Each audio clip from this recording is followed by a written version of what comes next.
दोस्तों ओम नमः शिवाय। दोस्तों वो स्वागत है आप सभी लोगों का एक बार फिर से YouTube चैनल में। दोस्त पूरे 500 सालों के बाद बन रहा है दिव्या संयोग 29 सितंबर शुक्रवार पितृपक्ष पूर्णिमा। इस दिन यानी पितृपक्ष भाद्रपद पूर्णिमा के दिन चुपचाप गाय को खिला दी। यह एक छोटी सी चीज, रोडपति भी होंगे, करोड़पति मिलेंगी, सभी संकटों और कष्टों से मुक्ति, मृत्युदंड पितृदोष से तुरंत ओके। तुम पूरे साल आपके घर में भरे रहेंगे। अन्न धन के भंडार, यूं कहें कि आपकी 7 पुश्ते तक करेगी, वो पैसों पर रहा या दोस्तों 7 पीढ़ियों तक बैंक बैलेंस बढ़ता चला जाएगा। दुख दूर हो जाएंगे और आपके पास आ जाएंगे। सुख आपके कदम चूमेगी। यदि आप 29 सितंबर यानी कि पितृपक्ष भाद्रपद पूर्णिमा के दिन चुपचाप गायब हुई है, एक छोटी सी चीज खिला देती है, तो यकीन मानिए आपके जीवन से तत्काल गरीबी समाप्त हो जाएगी। आपके पितर आपसे प्रसन्न हो जाएंगी और साथ ही साथ पूर्णिमा के दिन यदि आप इस उपाय को करते हैं तो भगवान विष्णु जी, माता लक्ष्मी भी प्रसन्न हो जाएंगी। तो दोस्तों, यदि आप चाहते हैं कि भगवान विष्णु जी, माता लक्ष्मी और साथ ही साहब आपके पितर आपसे प्रसन्न हो जाए और आपके ऊपर अपनी कृपा बरसाए और इनकी कृपा से आपके जीवन में कभी भी किसी भी प्रकार की कोई कमी ना हो, दोस्तों इस वीडियो को पूरी देखना। लाभकारी वीडियो है। पूरे 500 वर्षों के बाद ऐसा दुर्लभ योग बना है जिसमें किस बार जो पितृपक्ष की पूर्णिमा है, बहुत ही दुर्लभ योग में है। आपको लाभ मिलेगा यदि एक गाय से जुड़े इन उपायों को करते। यकीन मानिए आपको 33 कोटि देवी देवताओं को धारण करने वाली 2 माता की कृपा तो प्राप्त होगी। साथ ही साथ आपके पितर अभी आपसे प्रसन्न हो जाएगी, क्योंकि इस दिन से पितृपक्ष की शुरुआत भी होती है, जिसमें कि गाय से जुड़े इन उपायों को तो आप जरूर करें। आपको लाभ मिलेगा, गरीबी समाप्त हो जाएगी, पितृदोष दूर हो जाएगी और आने वाली 7 पीढ़ियों तक आपको लाभ मिलेगा। इन उपायों को करने से तो दोस्तों कौन कौन से उपाय है, इस वीडियो के माध्यम से हम आपको वो ही बताएंगी। बहुत ही लाभकारी वीडियो है, वीडियो को मिस वक्त कर देना। यदि वीडियो आज की आपने मिस कर दी तो समझ लेना आपको बहुत ही पछताना पड़ जाएगा। इतनी महत्वपूर्ण लाभकारी वीडियो तो दोस्तों यदि आप चाहते हैं आप और आपके परिवार को फायदा पहुंचे, लाभ मिली, पितरों की कृपा बरसी, भगवान विष्णु जी, माता लक्ष्मी की कृपा बरसी, तो दोस्तों समय निकालकर पूरा वीडियो देखना।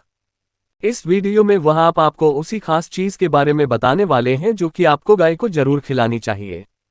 पितृपक्ष भदभदा पूर्णिमा के दिन दोस्तों पूरा वीडियो देखना, लाभ आपको अवश्य मिलेगा।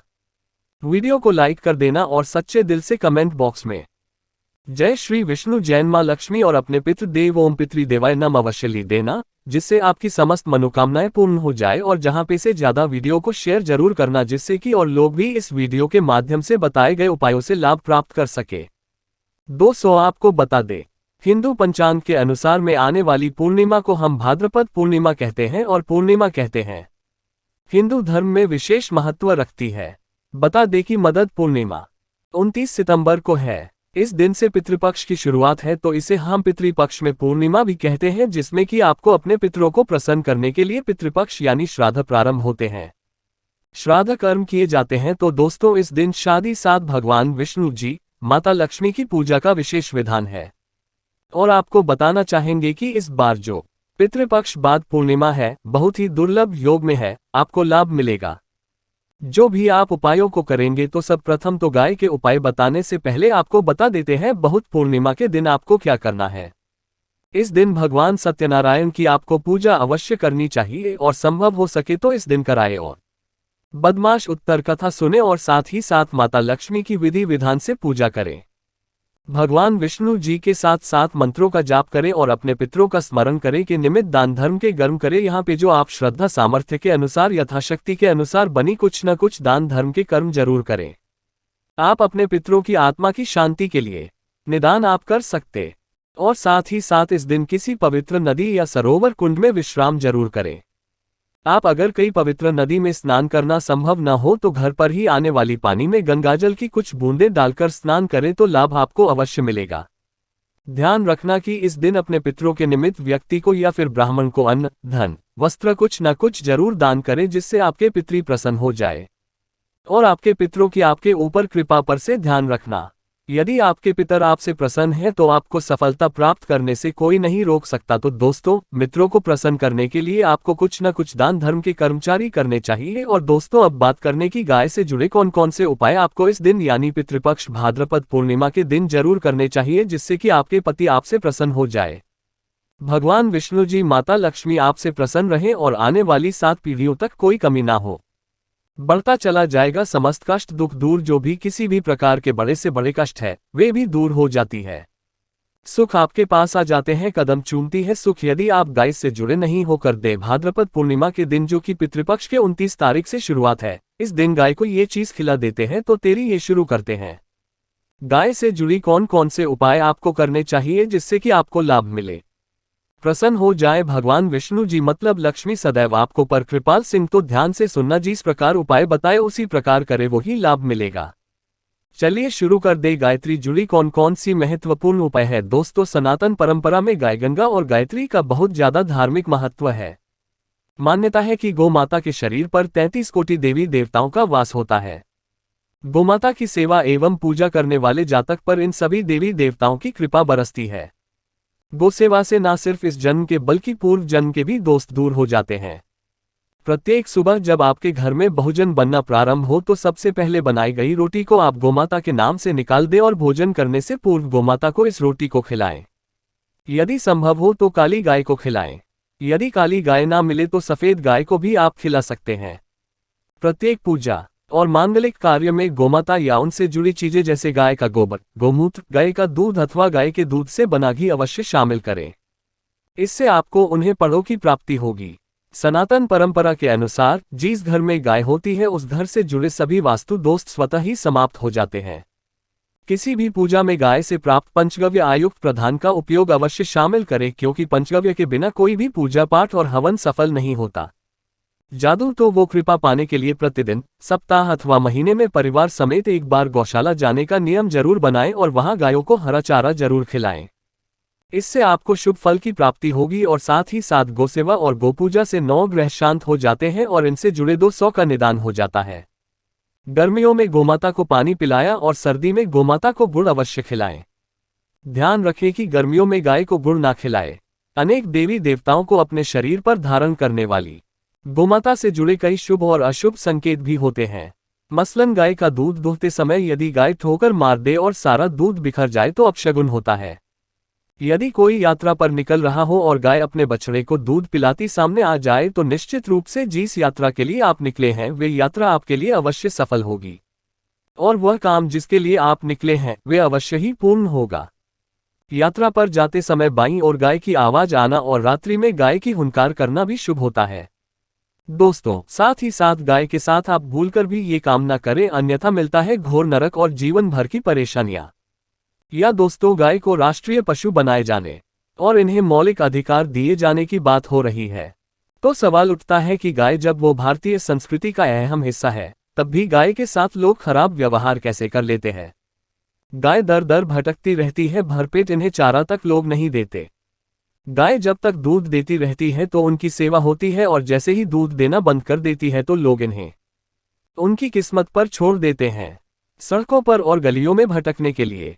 ऐसे में गोवंशी जीवों को कोई डंडे से मारता है तो कोई उन पर पानी डाल देता है। कभी वाहनों से इन्हें ठोकर लग जाती है तो कभी बीमार होकर बेचारी एक गाय दम तोड़ देती है। ऐसे में जरूरत है इन बातों को जानने की कि गाय को लेकर शास्त्रों में क्या कहा गया है। गाय के साथ आपको कैसा व्यवहार करना चाहिए। जादू तो गाय को कभी भी मारना पीटना नहीं चाहिए। शास्त्रों में गाय को माता का दर्जा दिया गया है। गाय को मारने पीटने वाला माता को मारने पीटने वाले के समान पाप का भागी माना जाता है। ऐसे घरों को नरक लोक में वर्षों तक कष्ट भोगना पड़ता है। अगले जन्म पशु मिलता है। कथा है कि गौतम मुनि ने गलती से गाय को डंडा मार दिया था, जिससे गाय की मृत्यु हो गई थी और इस पाप से मुक्ति के लिए इन्हें वर्षों तक तपस्या करनी पड़ी। भगवान श्री कृष्ण जी ने बैलेस रूप में आए वृत्रासुर का वध कर दिया था, जिससे मुक्ति के लिए भगवान श्री कृष्ण को संपूर्ण तीर्थों को एक कुंड में बुलाना पड़ा और इस कुंड में स्नान से वह पाप मुक्त हो गई थी। या दोस्तों, साथ ही साथ जो लोग पानी पी रही गाय को भगाते हैं वे घोर पापी के भागी बनकर नरक भोगते हैं, ऐसा पुराण में बताया गया है। जबकि जो लोग गाय के लिए प्याऊ और चारागाह बनवाते हैं वह महाभाग्यवान होते हैं।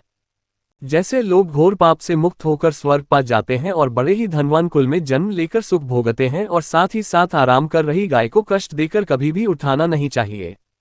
कहते हैं कि जिस स्थान पर गाय बैठी है वहां से नकारात्मक ऊर्जा समाप्त हो जाती है। गाय के बैठने की जगह को जो लोग नियमित साफ रखते हैं वे पूर्वजन्म में किए गए जाने अनजाने में पापों से मुक्ति हो जाते हैं और गोलोक में स्थान पाते हैं।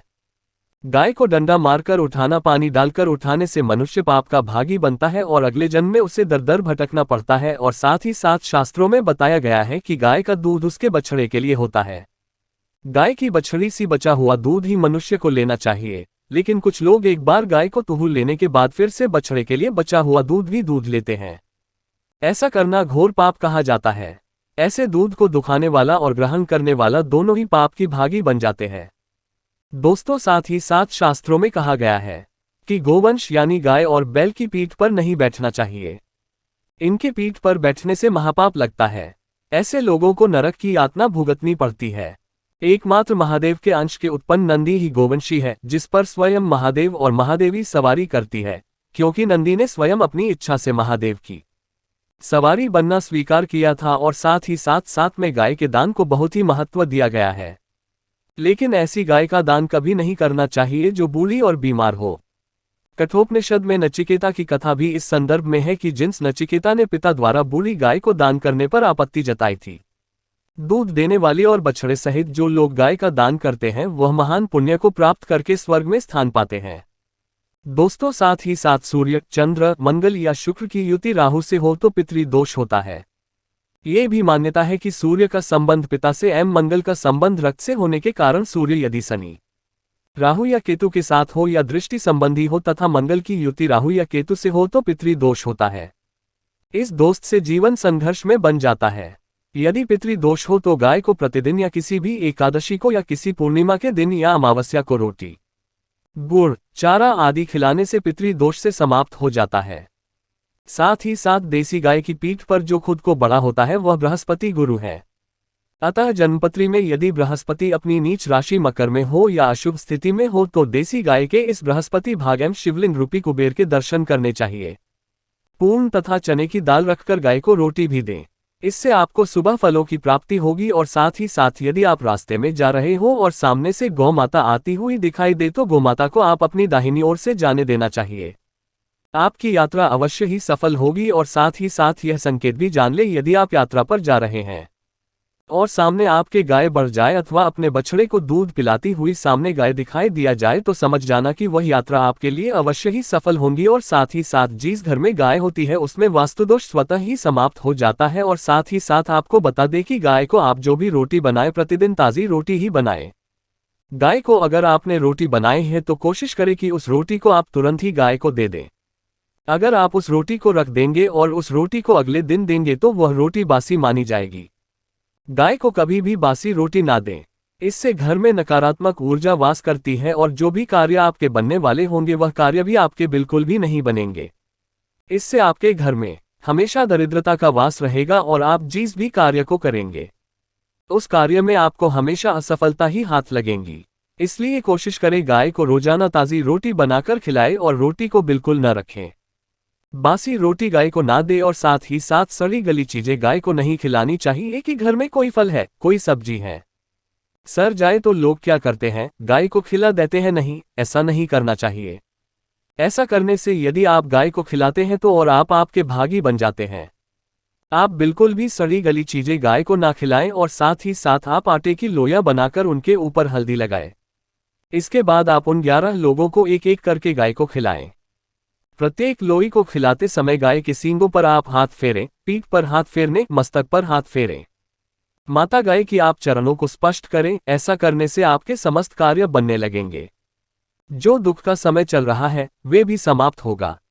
आपके जीवन में खुशी होगी। और एक बार आप 7 बार गाय की परिक्रमा कर ले तो आपके समस्त कार्य होंगे। और साथ ही साथ आप गाय को जब भी रोटी दे, रोटी पर या तो आप थोड़ी हल्दी लगा ले या थोड़ा गुड़ रख ले। अगर गुड़ ना हो तो आप थोड़ा मिश्री रख सकते हैं, थोड़ा घी रख सकते हैं, ज्यादा तो गायब हो। कभी भी सूखी रोटी ना खिलाए। सूखी का मतलब गाय की वो जो रोटी रखे खिलाए उस पर कुछ ना कुछ रखकर खिलाएं। हल्दी रख ले, गुड़ रख ले, मिश्री, घी, अब जो भी रखे, मतलब खाली रोटी नहीं खिलानी है। ध्यान इस बात का रखें, जब भी आपको शुभ फलों की प्राप्ति होगी तो ये थे गाय से जुड़े कुछ महत्वपूर्ण उपाय, कुछ छुपाते जिन्हें आपको ध्यान में जरूर रखना चाहिए। वीडियो अच्छी लगी हो तो वीडियो को लाइक करें, ज्यादा से ज्यादा अपने दोस्तों में शेयर करें। चैनल पर नहीं है तो सब्सक्राइब करें। जय गौ माता।